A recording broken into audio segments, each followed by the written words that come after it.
Good morning students. आज हम bacteria के जनरल कैरेक्टर्स के बारे में बात करेंगे।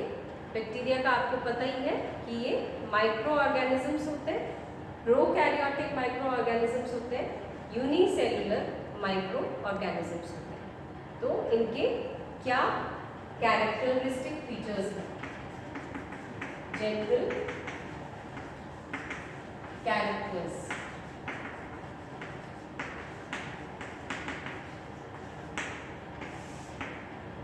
फर्स्ट हम लेते हैं, दे आर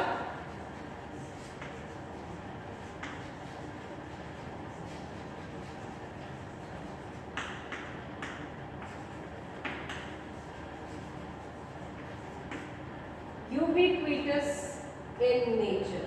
अभी यूबिक्विटस होता क्या है? मतलब ये सर्वव्यापी होते हैं। ऐसी कोई स्थान नहीं है जहां हम कह सकें बैक्टीरिया उपस्थित नहीं होते। तो बैक्टीरिया हमारे वातावरण में है, पानी में है, ठीक है, सॉइल में है। उसके अलावा जो हॉट स्प्रिंग्स होते हैं जहाँ पर मोर देन 100 डिग्री सेल्सियस का वाटर, बॉइलिंग वाटर होता है, वहाँ पर भी उपस्थित होते हैं। माउंटेन्स है जहाँ पर बर्फ जमा होता है, वहाँ पर भी प्रेजेंट होते हैं। वॉल्केनो जो होता है, वॉल्केनो के जो अंदर इंटीरियर सॉइल होता है वहाँ तक प्रेजेंट होते हैं। सी वाटर में प्रेजेंट होते हैं, फ्रेश वाटर में प्रेजेंट होते हैं, ठीक है, और सैलाइन एरियाज में प्रेजेंट होते हैं जहाँ पर नमक की कंसंट्रेशन बहुत हाई होता है, वहाँ प्रेजेंट होते हैं। तो ऐसा कोई एरिया नहीं है जहाँ बैक्टीरिया उपस्थित ना हो। बैक्टीरिया सर्वव्यापी होते हैं। एनिमल्स के ऊपर प्रेजेंट होते हैं, एनिमल्स के अंदर प्रेजेंट होते हैं, प्लांट्स के ऊपर, प्लांट्स के अंदर, हमारे ह्यूमन बीइंग की बॉडी के ऊपर भी उपस्थित होते हैं, ह्यूमन बीइंग की बॉडी के अंदर भी प्रेजेंट होते हैं। तो बैक्टीरिया सब जगह उपस्थित होते हैं।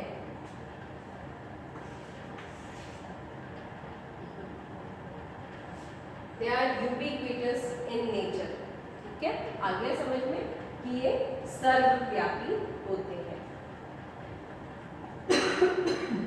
प्रोकैरियोट्स होते हैं ये। अब हम प्रोकैरियोट का डेफिनेशन जाने तो प्रोकैरियोट्स वो होते हैं जिनमें well defined nucleus is absent. Prokaryotic cell structure या कोशिका संरचना वो होती है जिसमें कि यूनिसेल्युलर होते हैं, ज़्यादातर ये एक कोशिकीय ही होते हैं, और वो भी इनकी संरचना प्रोकैरियोटिक होती है क्योंकि इनके अंदर एक सुस्पष्ट केंद्रक अनुपस्थित होता है। अब एक सुस्पष्ट केंद्रक क्या होता है? ध्यान करें, एक सुस्पष्ट केंद्रक में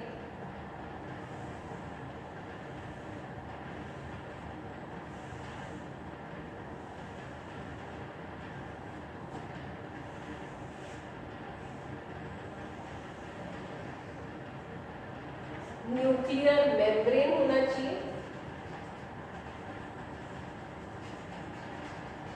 वो भी डबल लेयर्ड, ठीक है। न्यूक्लियोलस उपस्थित होना चाहिए, यानी कि केंद्रिका उपस्थित होनी चाहिए, और फिर उसके अंदर क्रोमैटिन मटेरियल होता है, ये मैट्रिक्स होता है, न्यूक्लियर मैट्रिक्स, और ये होता है क्रोमैटिन मटेरियल। और ये क्रोमैटिन मटेरियल जो है ये क्रोमोसोम्स में अरेंज हो जाता है। तो ये होता है वेल डिफाइंड न्यूक्लियस। लेकिन अगर ये अनुपस्थित हो या सुस्पष्ट नहीं हो, स्पष्ट नहीं हो, तो उसको हम कहते हैं प्रोकैरियोटिक सेल। अब न्यूक्लियोलस एब्सेंट होता है, न्यूक्लियर मेम्ब्रेन होता ही नहीं है, ना तो डबल लेयर्ड ना सिंगल लेयर्ड, न्यूक्लियर मैट्रिक्स और क्रोमैटिन मटेरियल सेल के एक साइड में अलग सा ऐसा पड़ा रहता है, ठीक है, और हिस्टोन प्रोटीन्स नहीं पाए जाते हैं, तो ऐसा न्यूक्लियस वेल डिफाइंड नहीं कहलाता। क्या कहलाता है ये? जो वेल डिफाइंड न्यूक्लियस नहीं होता वो कहलाता है इनसिपिएंट न्यूक्लियस।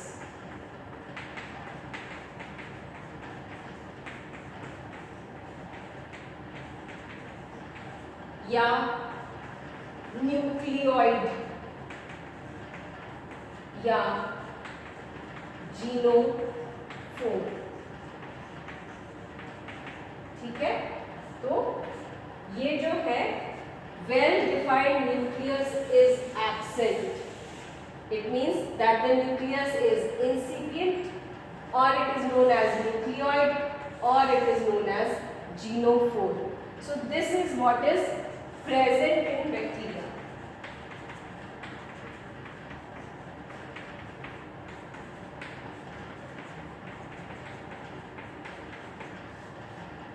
ठीक है। इसके अलावा मेम्ब्रेन बाउंड सेल ऑर्गेनल्स अनुपस्थित होते हैं, मतलब भित्ति युक्त कोशिकांग अनुपस्थित होते हैं। Next thing we can say membrane bound cell organelles are absent, यानी कि भित्ति युक्त कोशिकांग अनुपस्थित होते हैं। कौन कौन से होते हैं? पहली जैसे हमने कहा nucleus,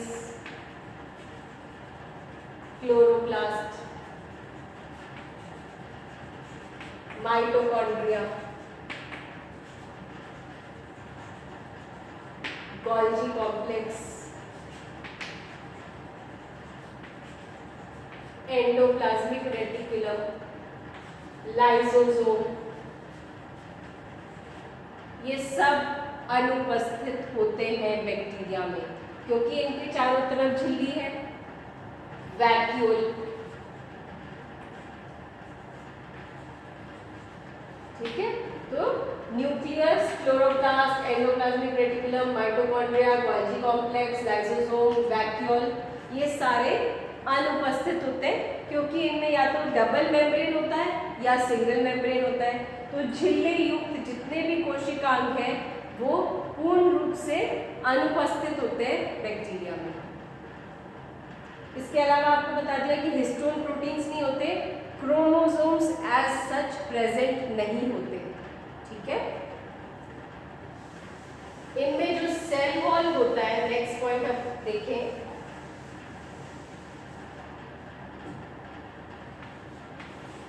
cell wall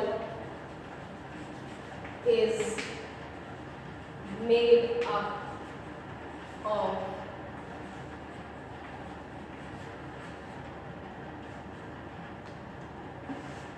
muramic acid, N-acetyl muramic acid and N-acetyl glucose amine. Cellulose absent होता है इसके सेल वॉल में। जितने भी प्लांट्स होते हैं उनका सेल वॉल सेल्यूलोज का बना होता है, इसमें सेल्यूलोज एब्सेंट होता है। पेप्टिडोग्लाइकन्स होते हैं सेल वॉल में, ठीक है, पेप्टिडोग्लाइकन्स होते हैं, म्यूकोपेप्टाइड्स होते हैं और N-acetyl muramic acid, N-acetyl glucosamine का बना होता है इनका सेल वॉल। तो ये बहुत इंपॉर्टेंट पॉइंट है।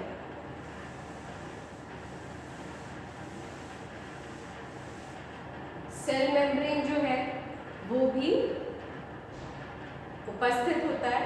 उसके अलावा एक कैप्सूल बहुत सारे बैक्टीरिया में प्रेजेंट होता है, जो स्लाइम लेयर या कैप्सूल है, जो म्यूसिलेजिनस होता है नेचर में, ठीक है। इसके अलावा इनमें क्योंकि ये membrane bound cell orbitals present नहीं है, तो मान लीजिए अगर ये बैक्टीरियल सेल है तो बैक्टीरियल सेल का ही सेल मेम्ब्रेन का इन्वोल्यूशन हो जाएगा इस तरह से, और इन्वोल्यूशन से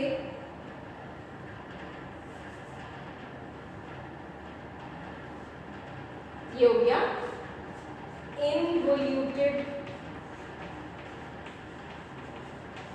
सेल मेम्ब्रेन, मतलब जो कोशिका झिल्ली है वो अंदर की ओर मुड़ के और एक ऐसा स्ट्रक्चर बना देगी, और ये स्ट्रक्चर कहलाता है मीजोजोम। ये जो मीजोजोम है, जितने भी रेस्पिरेटरी फंक्शंस होते हैं, श्वसन क्रिया होती है, वो मीजोजोम के अंदर होती है। लेकिन ये मेम्ब्रेन बाउंड नहीं है, ये कोशिका झिल्ली का ही अंदर की ओर मुड़ने से बनने वाली संरचना है, ठीक है। इसके अंदर राइबोसोम्स उपस्थित होते हैं, जो सेल ऑर्गेनल राइबोसोम है वो उपस्थित होते हैं, लेकिन वो 70S प्रकार के होते हैं। आपको पता है 2 प्रकार के होते हैं राइबोसोम, 70S एंड 80S।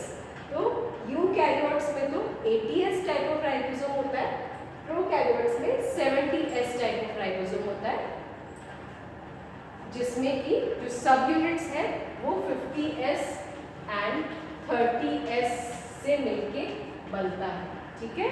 तो 70S type of ribosome present होते हैं इसमें।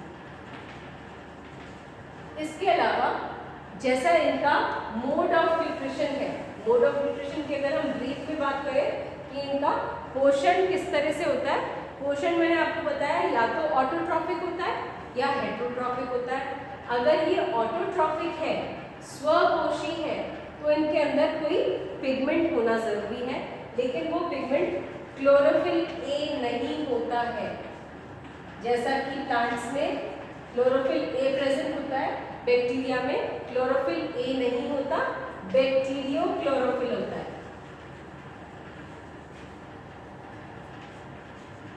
इनके जितने भी वेरिएशंस हैं, जो हम प्रकार हैं जो हम पढ़ेंगे, जो स्वपोषी बैक्टीरिया है वो कौन कौन से प्रकार के होते हैं वो हम आगे पढ़ेंगे। इसके अलावा जो हेटेरोट्रॉफिक होते हैं वो पैरासिटिक, सिम्बायोटिक या सैप्रोफिटिक हो सकते हैं। तो आपको ध्यान है, अभी मैंने पिछली बार भी आपको बताया था, सैप्रोफाइट्स वो होते हैं जो मृतोपजीवी हैं, पैरासाइट्स वो हैं जो लिविंग होस्ट पर रह के अपना भोजन प्राप्त करते हैं, और सिम्बायोट्स जो होते हैं वो सहजीवी होते हैं। अब आगे के जो जनरल कैरेक्टर्स हैं वो हम नेक्स्ट क्लास में कंटिन्यू करेंगे। Thank you.